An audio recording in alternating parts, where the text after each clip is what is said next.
friends, and respected elders. A few days back, Rajan, with an impish look in his face, told me that, look, I know all about you, or you don't need to give me any introduction. So I took caution from that stage and drafted a few lines for him. The topic might as well have read this morning, the way through adversity. And when I was thinking about how to start off the deliberations today, I had to pick on the lines that were written about 100 years before I was born. Borrowing the opening lines of the aftermath of Paris after the French Revolution, Charles Dickens had started, "It was the best of times, it was the worst of times." Now let's discuss a little bit about the good times first. India being a land of slogans, the one currently going around says, "Achhe din aage." We think it's very new, it's very original. It's not actually, because it's a spin-off from "Happy Days Are Here Again," which was used in Theodore Roosevelt's election campaign in 1932. And our Achhe Din started in May 1967, when this gentleman, René Favaloro, had the queer idea of stitching an upside-down piece of vein from the leg, from the aorta to the coronary artery, and thereafter, the good days had started. And somehow, happy things happen in May, because 47 years later, it was in the May of 2014 that we were gifted with the slogan that "Achhe din aage." So from the early 70s, we were really having a good time. We were witnessing a dream run, an uninterrupted honeymoon period of about 3 decades.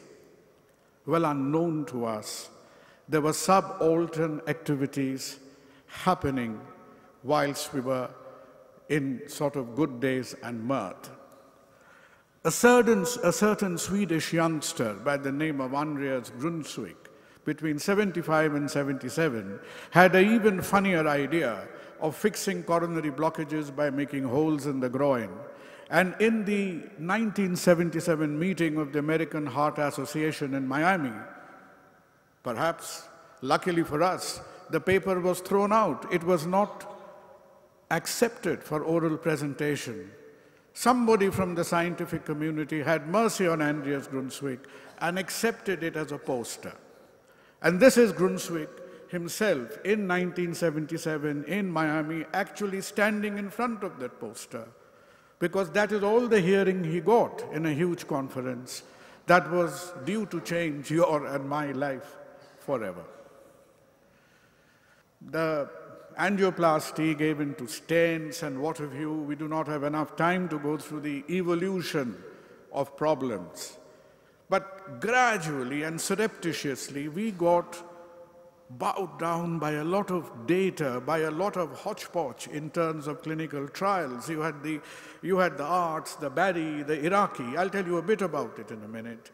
Till the Prince Charming was delivered, and Prince Charming was delivered in the form of the cipher stent in the year 2002, and there begins our misfortunes. There was a bit of trickery. You know, Rajan mentioned somebody I'm not related to, the magician P.C. Sarkar in Calcutta, but there was a bit of trickery, and we, very simple-minded, humble surgeons, took about 5 years to suss it out. And the trickery that was happening is that the industry had sensed a kill. And what the industry set out to do in the earlier trials of PCI versus CABG, the entire powering, the primary endpoints were all towards looking at repeat revascularization and MACE events and so on. But whenever the going was not in favor, the data was not in favor in the earlier trials, they switched gears, and almost without exception, each and every major thing just said, the mortalities are comparable. And we accepted it. The first strong repartee, if mind signs me right, from the likes of Bob Guyton was about 4 years too late. And industry, helped with this percutaneous procedure, had created a clouded consciousness by this time. till we move over to the wonderful creature we discuss ever so often these days, the syntax trials. We have David in front of us, one of the great participants of the syntax trial, who through 2008 and 2013 was perhaps the one and principal trial which was randomized, looking at patients for 5 years. Now, you all know a lot about syntax trial. My take-home message from syntax trial has been that about 30% of triple vessel disease with a syntax score around 23 has been lost to coronary surgery. My take-home message from syntax trial is that about a quarter of the entire surgical population of left mains has been lost to coronary surgery. So by this time, the boat has been well and truly rocked. Let us consider the global scenario. Let us consider life in 2002 and life as we knew it in a span of 6 years in 2008. Globally, we see a dramatic inversion of ratios right in front of our eyes. From a 70-30 domination of the market, we now are minority stakeholders with a 30-70 distribution, if at all, in favor of us. So in a matter less than a decade, the roles, friends, had been reversed. What is the European situation at this point of time? In Europe, if you look at Spain on one end, if information is right, Spain runs a ratio of 7:1 or 8:1 like PCI to coronary. If we consider the United Kingdom situation today, I believe the ratio is around 4:1 as far as PCI to CABG is concerned. What does it mean in the European context? If you do a little bit of health economical analysis into it, I hate using this cliche, which is called the Western scenario, but in lack of a proper, sort of a replacement, I have to. In the Western scenario, where the surgical penetration has reached a maximum, where health detection is at a maximum, you already have a finite pool of patients. So in that finite pool of patients, if your market share has dropped to something like 30% from 70%, there has to be a catastrophic decrease in numbers. And that's what perhaps has happened as far as the UK, the US, the rest of European scenario is concerned. Now, India takes about half a decade to catch up with most things. And what happened in 2002 across the oceans and across the waters? In India, we believe it was around 2007 that the PCI and the CABG graphs intersected. But look at another perspective. Look at the penetration of surgery in the Indian population. We are serving a population, something that Professor Prasad Rao just referred to in slightly different connotation, but it means the same. We perform about 90 to 100 surgeries per million population for a population of 120 billion people. As we aspire to wake up into good days and Achhe Din Aage, if we try to get anywhere near Taiwan, Hong Kong, Malaysia, South Korea, Japan, then that ratio has to be somewhere around 500 per European population. If you are aspiring to catch up with Europe, then that ratio has to be 700 per million population. And in spite of all the hammering that the United States has taken, if you want to get to the United States figures, you have to get to 1100 per million population. So, look at the other side of the glass, and that tells us that yes, our percentage share has fallen. But you and I don't operate on percentages, we operate on patients. So we have a falling market share in an exponentially increasing patient pool. So forget about the percentages. Okay, we take heed of it. But from the standards today, even if we try to do 300 operations per million population, we hit 300,000 procedures as compared to the 120 or the 130 we believe we are doing now. So that is my take on reality, that is my take on the situation as it stands today. The great medieval prophet of doom called Nostradamus, He very much, predicted the end of everything apart from two entities, which was the Congress Party and the BCCI. So Nostradamus, I am not giving into the Nostradamus complex that the ding-dong bell is up and the end of cardiac surgery or coronary surgery, especially in India as we know of it, has arrived. Let us reinterpret the figures and look at the future through a slightly different looking glass. Now, it is not very often that an Indian stands up and quotes William Churchill, because Churchill, if anything, was the last friend India ever wanted. But this man, being a great leader in adversity, said a great thing. A pessimist sees the difficulty in every opportunity, and an optimist sees an opportunity in every difficulty. And some of this, infective pessimism that we have going around all around has been exported by the so-called industry, who are without exception surrogates of Western entities and cannot interpret the clinical economic context, cannot see the world we would like them to see through our own eyes. I give you an industrial analogy.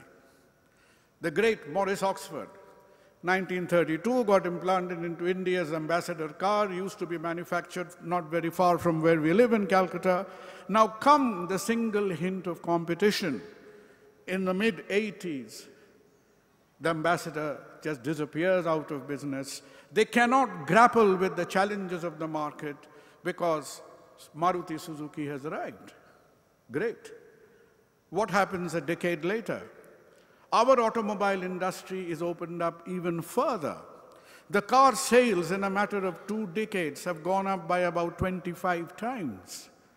So this product adapts, this product innovates, and in front of tremendous challenges, this same company, having lost tremendous amount of market share, you've got competition from Korea, from Tata, from all over the place, but having lost market share, it has increased its turnover by a factor of 20. So what you and I consider today are not economically, industrially isolated phenomenon. After all, we happen to be a viable part of the healthcare industry. We have to carve out our due share. We do not hit the markets with AK-47 and grenades and what have you, mercifully not. So we have to hit the markets by applying the parameters of guidelines and evidence. And not just applying it from a distance, but what is tremendously important is that being hands-on involved in the process. Now, what do I mean by saying hands-on involved in the process? If we were to have a line of control, then line of control is meaningless unless the line of control is implemented, unless that line of control can be predicted. And the first method to do that is something we are ignoring tremendously today, is the aspect of clinical advocacy. In clinical advocacy, we have to be empowered by the evidence that exists in the clinical arena today in the form of trials and guidelines. And inasmuch I have enjoyed and continue to enjoy my period in the IACTS, I'm a bit worried by certain traits in its structure which makes it a very centralized kind of body. You and I live in a country which has 1,700 cities, Tier 1 to Tier 3 included. There are more than 200 cities in India which has a cath lab put in, and before the next 2 years goes up, there will be more than 600 cities in India that will have access to acute coronary care and cath lab facilities. So there will be a lot more Texan cowboys with catheters in their hand all over the place. What have you and I done to reach out in those regional outposts? Have we empowered ourselves to make our voices heard?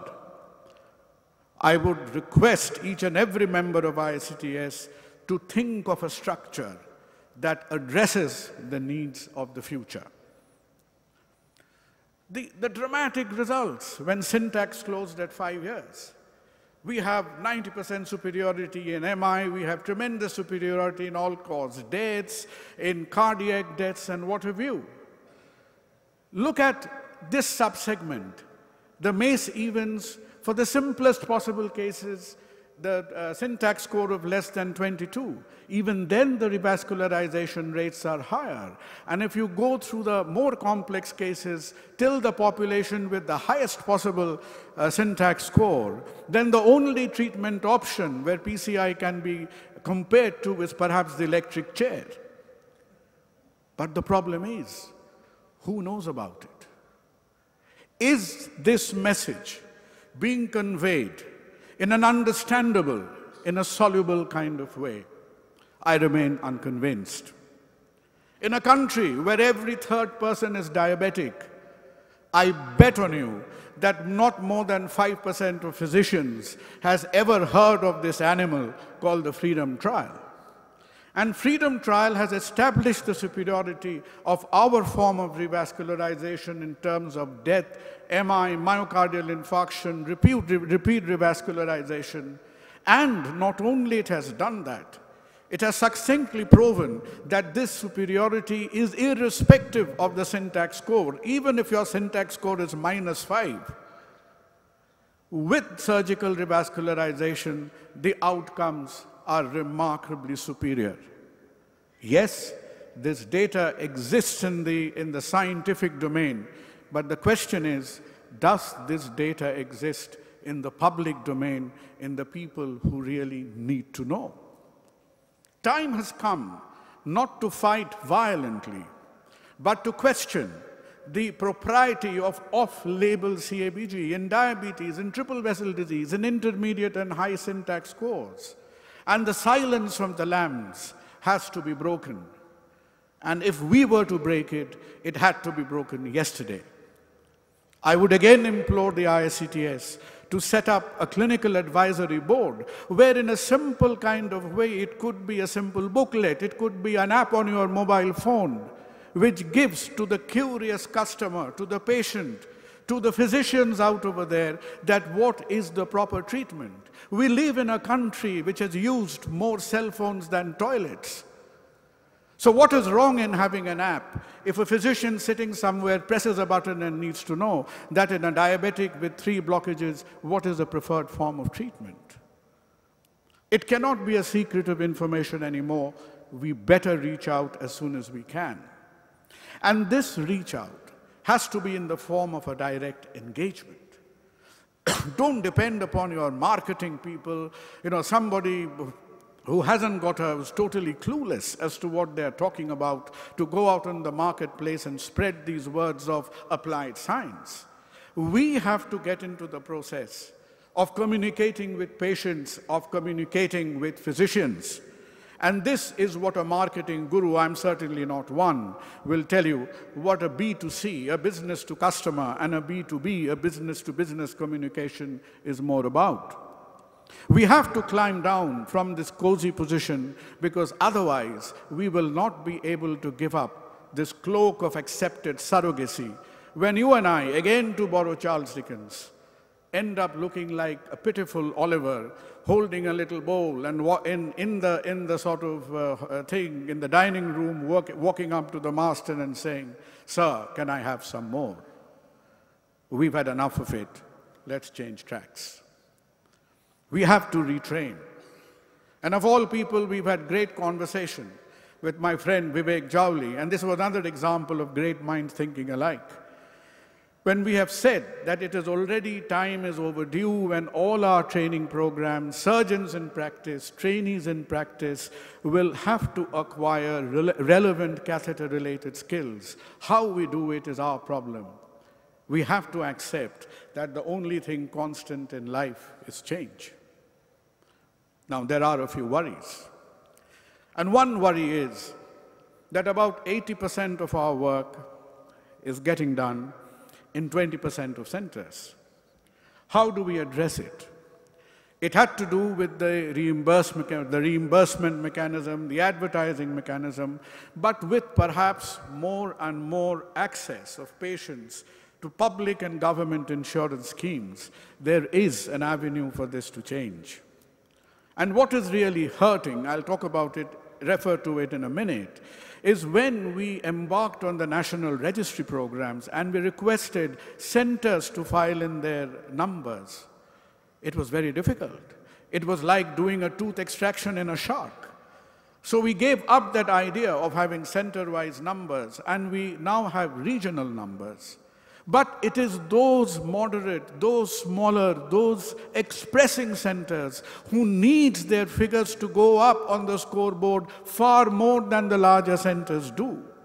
So my request to you is, please see into the wisdom of reality. You cannot hide away from reality, because if we are able to show whether it is 25, 30, 45 cases that is happening with good endpoints in a center, that is what helps you to establish your credibility much faster than wasteful marketing. Cost. Now, after a lot of serious talk, it's time to break into a story. And the story is about a Frenchman again, and this Frenchman was Dominique Jean Leray. I don't know how many of you remember Dominique Jean Leray, perhaps no one, simply because he was the chief surgeon of Napoleon Bonaparte.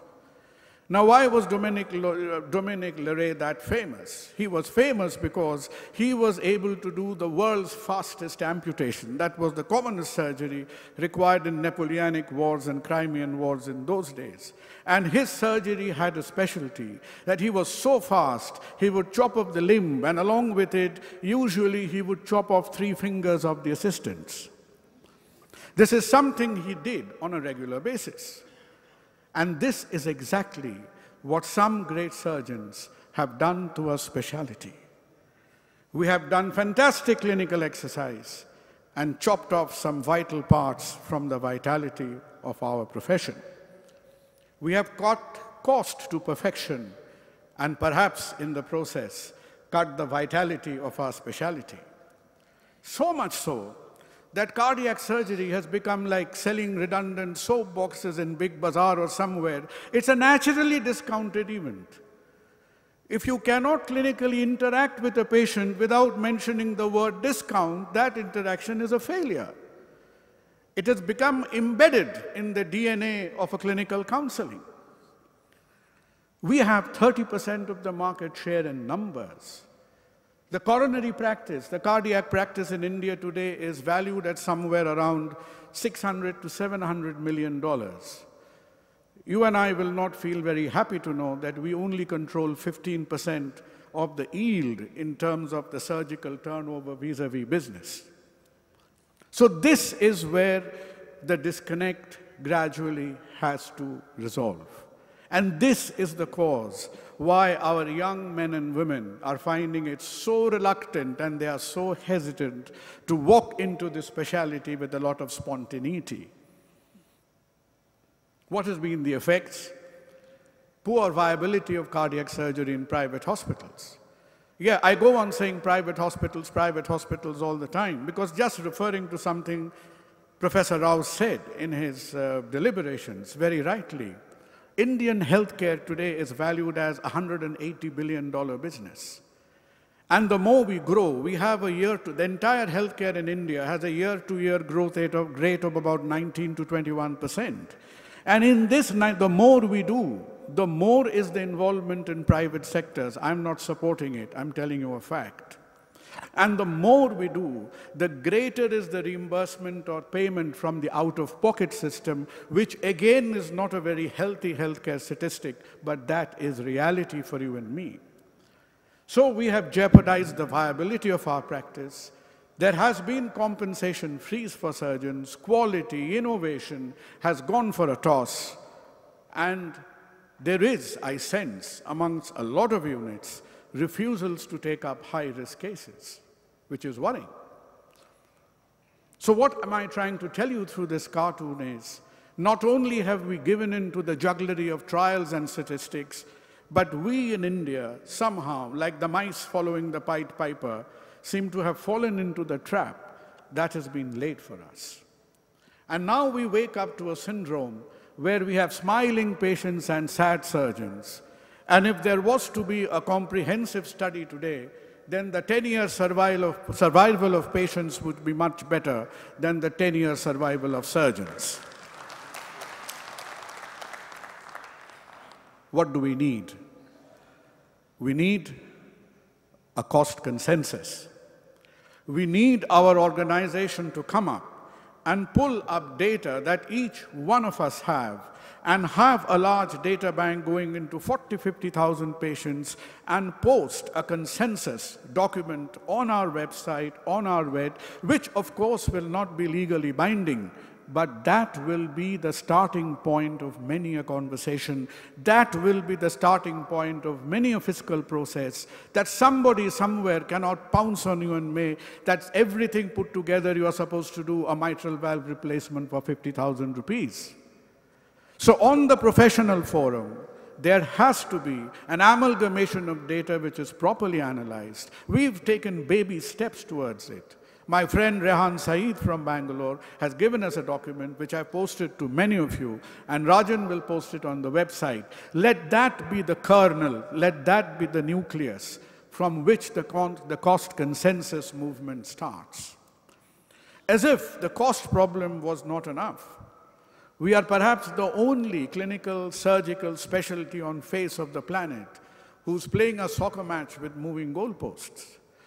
Because exactly the same set of things that used to be a contraindication for the 80s has become a major indication for coronary surgery today.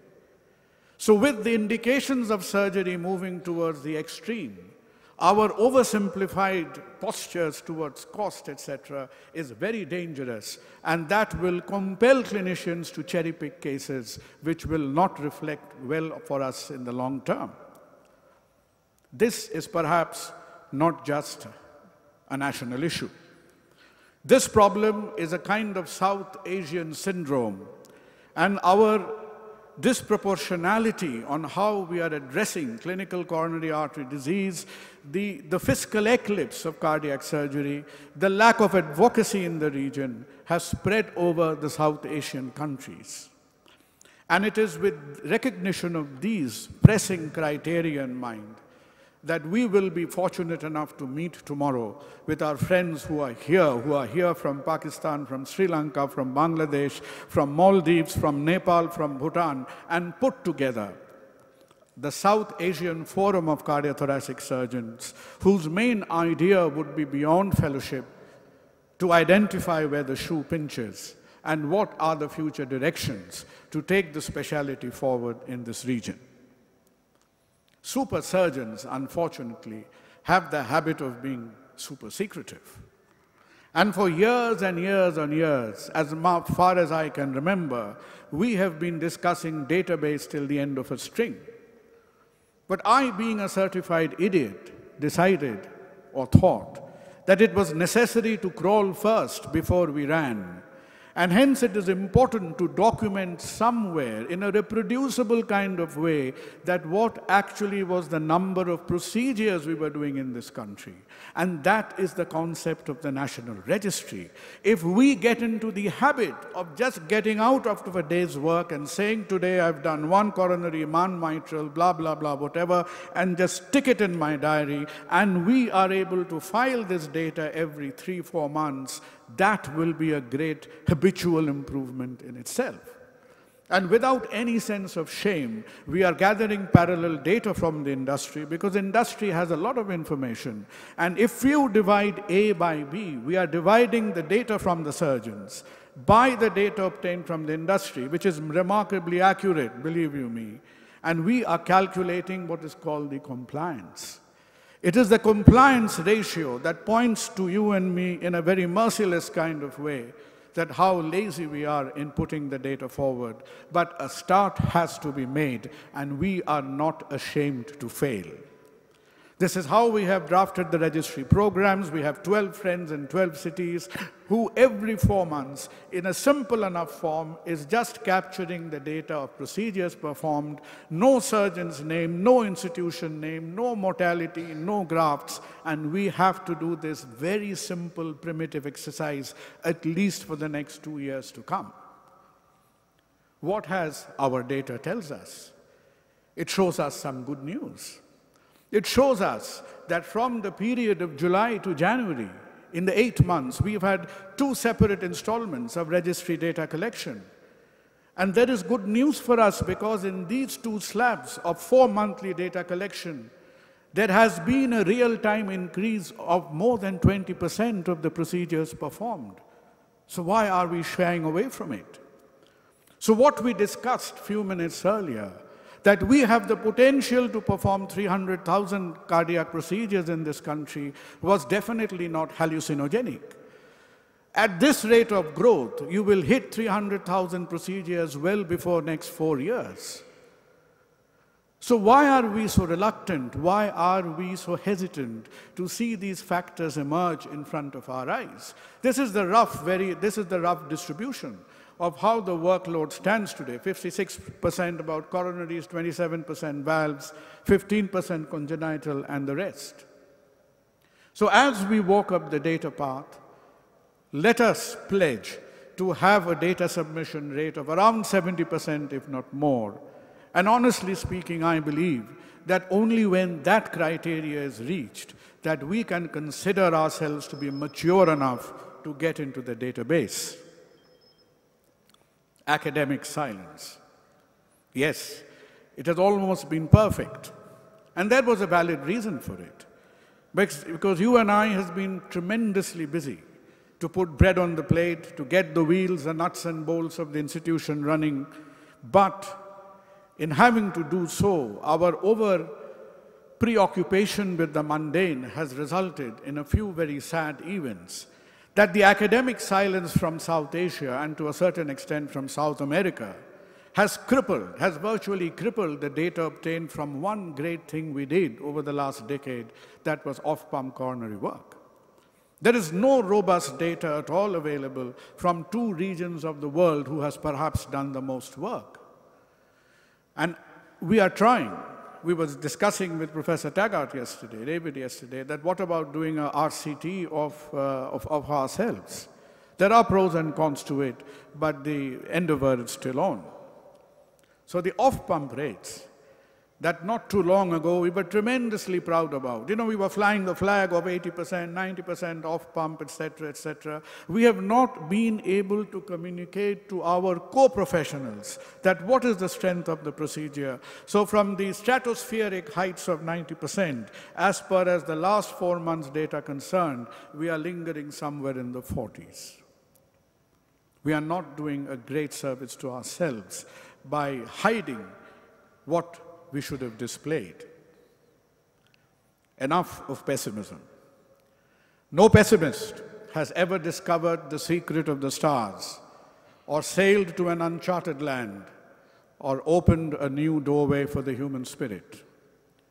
And these are the words of a lady, the great humanist of the 20th century, Helen Keller.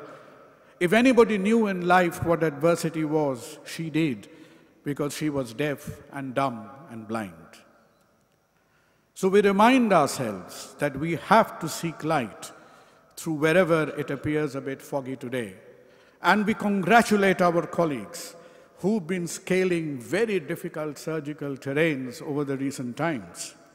We congratulate our colleagues because though we do not have the hard numbers for it, but the sense tells us that perhaps 2014 has been the best possible year for heart transplants in India.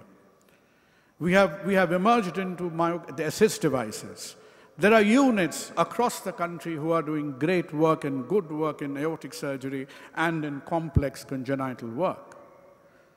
So we owe you a large debt of gratitude for not only increasing the stature, but increasing the essential spectrum where cardiac surgery in India needs to be today. Friends, for the future, for tomorrow, it is a combination of strategy, advocacy, training, fiscal consensus, and regional cooperation that will help us to see our profession from turbulence to tranquility. I'm grateful to all of you who gave me the opportunity to stand in front of you today. An association is not fulfilled by its size or its numbers. An association is fulfilled in meeting the challenges of the present and the aspiration of every one of its members. I've had great friends, great colleagues, without whose help and assistance some of these very initial steps that we have taken would never have been possible. I've been truly humbled by the opportunity to serve. Let's move ahead with faith and purpose. Thank you.